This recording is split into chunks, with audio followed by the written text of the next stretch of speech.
না, আমি আসছি আপনার এখানে ফুচকা খেতে। আমি এখন চলে যাচ্ছি। উনি বলতেছে ওনার ব্যাগ থেকে নাকি আমি টাকা চুরি করছি। কি ব্যাপার আপু, আপনি শুধু শুধু ওনার নামে দোষ দিচ্ছেন কেন? উনি কি আপনার টাকা নিয়েছে? আপনি দেখেছেন? দেখুন ভাইয়া, আমি নিজের চোখে দেখেছি উনি আমাকে 100 টাকার লোভ দেখিয়ে আমার ব্যাগ থেকে 10,000 টাকা চুরি করেছে। আর আমার ব্যাগ থেকে টাকা কোথায় যাবে বলেন? এখানে তো অন্য কেউ ছিল না, উনি আমার ব্যাগের সাইড দিয়ে চলে গেছে। আমার ব্যাগ থেকে নিশ্চয়ই উনি টাকা নিছে। ভাইয়া প্লিজ আপনি ওনাকে একটু চেক করেন তো। ওনাকে চেক করলে আপনি ওনার কাছে টাকাটা পাবেন। আমি যদি মিথ্যা কথা বলি তখন আমাকে বললেন। চেক করেন তো আপনি। আচ্ছা লোক তো সেই কখন থেকে আমার নামে শুধু ক্লেম দিয়েই যাচ্ছে। আচ্ছা ঠিক আছে, আপনার যদি এতই চেক করার ইচ্ছা, ওকে চেক করেন, চেক করেন। ঠিক আছে আপু, আপনি দেখেন আমি ওনারা চেক দিতেছি। এই আপনি সোজা দাঁড়ান, আপনি চেক করবো। হ্যাঁ চেক করেন।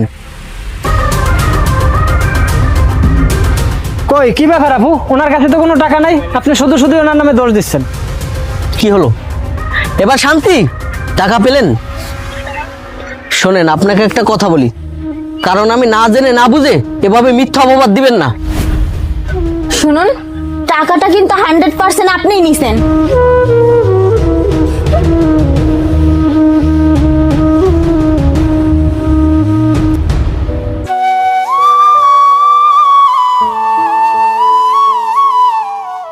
ভাই এই যে লন আপনার টাকা। আমার টাকা? হ্যাঁ এটা আপনারই টাকা। মানে? শোনেন তাহলে,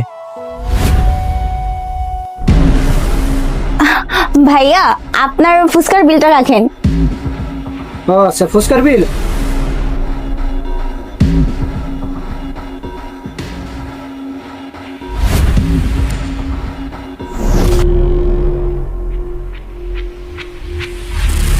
আপু এই যে লন আপনার ভাঙতি 20 টাকা।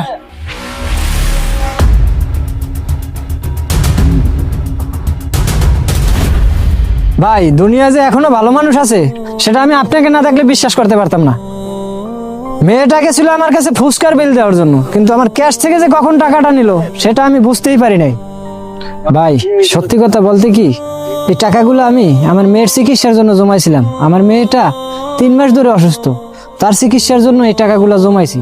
আর এই টাকাগুলাই ওই মেয়েটা নিয়ে গেছিল, আর আপনার জন্য এই টাকাগুলো আমি আবার ফেরত পেলাম। আপনারা যে ভাই কি বলে ধন্যবাদ দেবো আমি ভাষায় প্রকাশ করতে পারতেছি না।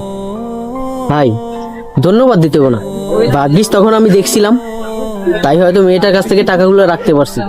ঠিক আছে ভাই, তো থাকেন, আমি আসি, আমার আবার কাজ আছে। আচ্ছা ঠিক আছে ভাই।